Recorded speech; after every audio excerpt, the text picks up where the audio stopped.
नमस्कार दोस्तों, मेरा नाम है सुनील। स्वागत है आपका द सुनीलॉजी के आज के इस लेटेस्ट एपिसोड में, जिसमें हम आपके साथ डिस्कस करने वाले हैं कोहिनूर फूड्स लिमिटेड के शेयर एनालिसिस के बारे में।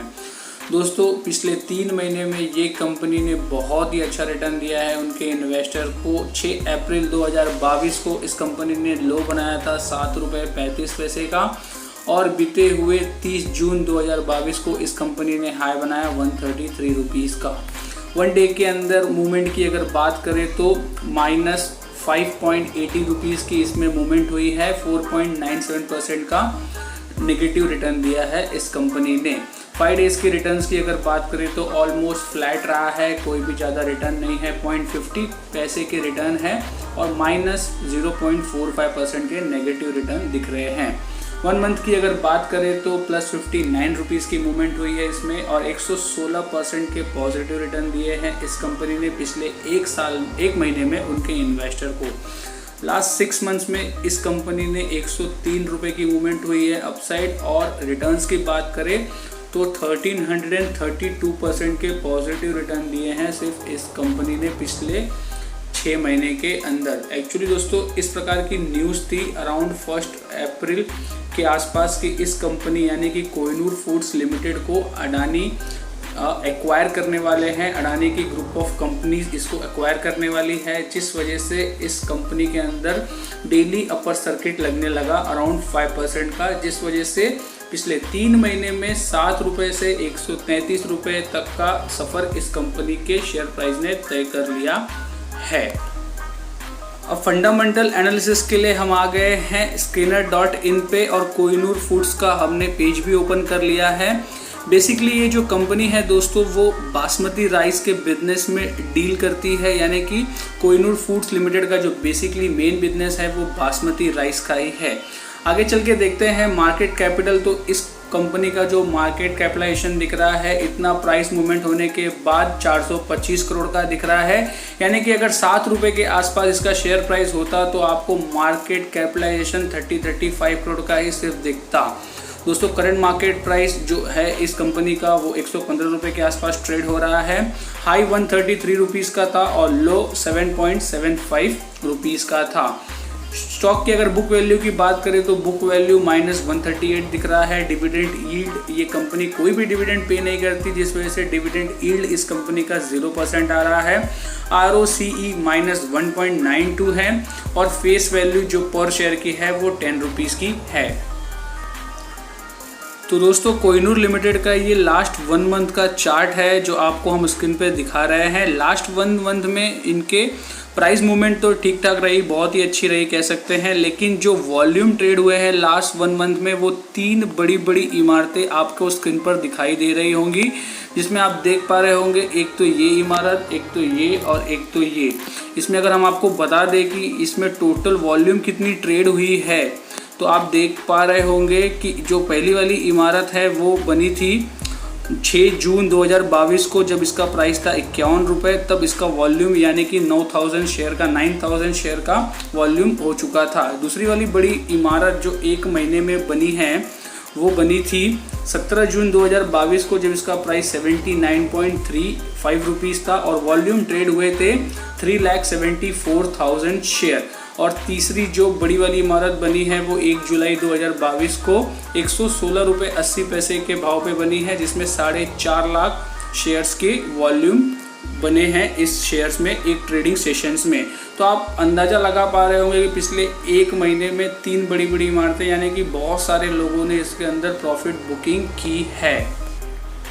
तो दोस्तों, इनके क्वार्टरली रिजल्ट्स की अगर बात करें तो कंपनी का जो सेल्स है वो ओनली 40 करोड़ का है बीते हुए पिछले कैलेंडर 22 में, जबकि एक्सपेंसेस 40.86 करोड़ के हैं, यानी कि इनकी सेल्स से एक्सपेंसेस ऑलमोस्ट 60 लाख रुपीस ज़्यादा ये कंपनी कर चुकी है। ऑपरेटिंग प्रॉफिट -60 का दिख रहा है, और आगे अदर इनकम की बात करें तो 4.24 करोड़ के पास इनके पास अदर इनकम्स हैं। प्रॉफिट बिफोर टैक्स 1.23 करोड़ का है, और नेट प्रॉफिट ओनली 43 लाख का इनके बुक्स ऑफ अकाउंट में शो हो रहा है। प्रॉफिट एंड लॉस अकाउंट की अगर बात करें तो कंपनी का सेल्स उनकी एक्सपेंसेस से बहुत ही कम है। 98 करोड़ की सेल्स है और एक्सपेंसेस 100 करोड़ के ऊपर जा चुकी है। अदर इनकम 4.70 का है। ओपीएम परसेंटेज -1.85 का है। प्रॉफिट बिफोर टैक्स इनका -5.52 करोड़ दिख रहा है इनके बुक्स ऑफ अकाउंट में, और नेट प्रॉफिट -6.3 करोड़ का दिख रहा है। अब बात करें कि कंपाउंडेड सेल्स ग्रोथ और कंपाउंडेड प्रॉफिट और जो स्टॉक का जो प्राइस एक्शन है वो किस परसेंटेज से बढ़ा है पिछले 10 सालों में, तो कंपाउंडेड सेल्स की बात करें तो 10 साल में जो कंपनी की सेल्स है वो -21% से गिर चुकी है।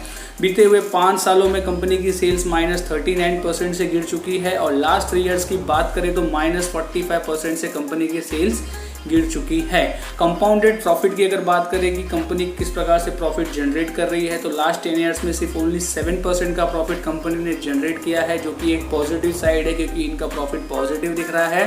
लास्ट 5 ईयर्स में इनका पॉजिटिव जो प्रॉफिट है, माफ कीजिएगा, वो 14% से पॉजिटिव है, और लास्ट 3 ईयर्स में जो इनका प्रॉफिट रहा है वो 26% से एक पॉजिटिव प्रॉफिट रहा है। स्टॉक प्राइस एक्शन की बात करें तो CAGR रिटर्न लास्ट 10 ईयर का 14% है, 5 ईयर्स का 10% है, और लास्ट 3 ईयर्स में तो कंपनी ने रिकॉर्ड 92% के CAGR से रिटर्न भी बना के दे दिए हैं। अब लास्ट दोस्तों, किसी भी बिजनेस को एनालिसिस करने के लिए आपको उस बिजनेस का एक बार बैलेंस शीट भी ज़रूर चेक करना चाहिए। शेयर कैपिटल इस कंपनी के पास 37 करोड़ के हैं। कंपनी के पास जो रिजर्व्स है, यानी कि किसी भी बिजनेस में बिजनेस को चलाने के लिए कुछ रिजर्व्स होते हैं, तो इस कंपनी के पास जो रिजर्व्स है वो -550 करोड़ रुपए के हैं, यानी कि इनके पास जो रिजर्व्स है वो ही माइनस में है। अदर लाइबिलिटीज़ की बात करें तो कंपनी के पास 18 करोड़ की अदर लाइबिलिटीज़ है, और बोरोइंग्स एंड मार्केट से इनके पास उधारी 710 करोड़ रुपए की है। टोटल लाइबिलिटीज इनके पास 215 करोड़ की है, और एसेट क्वालिटी की अगर बात करें तो इनके पास एसेट भी टोटल 215 करोड़ के हैं, जिसमें से फिक्स एसेट इनका पिछले 1 साल में रिड्यूस हुआ है 13 करोड़ से। कैलेंडर 21 में इनके पास फिक्स एसेट 178 करोड़ के थे, जबकि कैलेंडर 22 में इनके पास फिक्स एसेट ओनली 165 करोड़ के ही बच गए। अब बात करते हैं दोस्तों कैश फ्लो स्टेटमेंट की, कि किसी भी बिजनेस को चलाने के लिए जो कैश का फ्लो आ रहा है वो कितना आ रहा है। तो कैश फ्लो में आप देख पा रहे होंगे नेट कैश फ्लो इसका -0.1 है, यानी कि जो बिजनेस चलाने के लिए इनके पास कैश है वो ही नेगेटिव में है। तो दोस्तों फाइनली फंडामेंटल एनालिसिस करने के लिए शेयर होल्डिंग पैटर्न्स की बात करें तो शेयर होल्डिंग पैटर्न्स में प्रमोटर्स के पास 54.56% की होल्डिंग्स है। FII और DIS में कुछ खास इंटरेस्ट लिया नहीं है इस कंपनी में। FIIs के पास ओनली 0.03% स्टेक है, और DIS के पास 0.32% का स्टेक है। सबसे ज़्यादा इंटरेस्ट प्रमोटर के बाद इस कंपनी में किसी ने लिया है वो है पब्लिक के पास 45.10% के जो स्टेक्स हैं इस कंपनी के।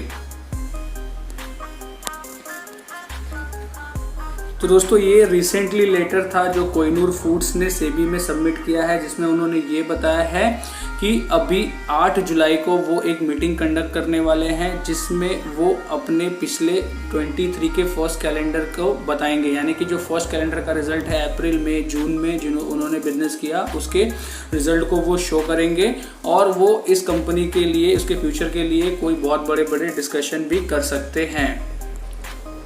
तो दोस्तों इस वीडियो के फाइनल कंक्लूजन की अगर बात करें कि अगर आप इस कंपनी में ऑलरेडी इन्वेस्टेड हैं तो आपको बहुत ही ज़्यादा कॉशियस रहने की ज़रूरत है, क्योंकि फंडामेंटल एनालिसिस जो इस कंपनी का है उसके शेयर प्राइस को मैच नहीं कर रहा है। कंपनी का जो शेयर प्राइस है उसको देख के ऐसा लग रहा है कि शायद ऑपरेटर्स के अंदर प्ले कर रहे हैं और अपने स्मार्ट मनी को वो लेके इसमें से एग्जिट भी हो रहे हैं। तो रिटेल इन्वेस्टर कहीं ना कहीं इसमें फंस जाएगा और अपने पैसे को इसमें नुकसान कर लेगा। तो दोस्तों अगर आप ऑलरेडी इन्वेस्टेड है इस कंपनी में और आपको प्रॉफिट हो रहा है तो प्लीज़ अपने प्रॉफिट को बुक कर लीजिए। और अगर आप न्यू इन्वेस्टमेंट के बारे में सोच रहे हैं और इस कंपनी में आप सोच रहे हैं कि कुछ नई इन्वेस्टमेंट की जाए करंट मार्केट प्राइस में, तो अब इस कंपनी से बहुत ही दूर रहिए जब तक आगे कुछ और एनालिसिस या कुछ बढ़िया इस कंपनी के बोर्ड ऑफ मीटिंग के में नहीं पता चल जाता या कंपनी कुछ और अच्छा सेल्स नहीं दिखा लेती आगे आने वाले क्वार्टर्स में, तब तक इस कंपनी से प्लीज़ दूरी बना के रखिए। तो दोस्तों आज के वीडियो में बस इतना ही। हमारी तरफ से जल्दी मुलाकात होगी आपसे अगले वीडियो में। तब तक खुश रहिए, मस्त रहिए और इन्वेस्ट करते रहिए।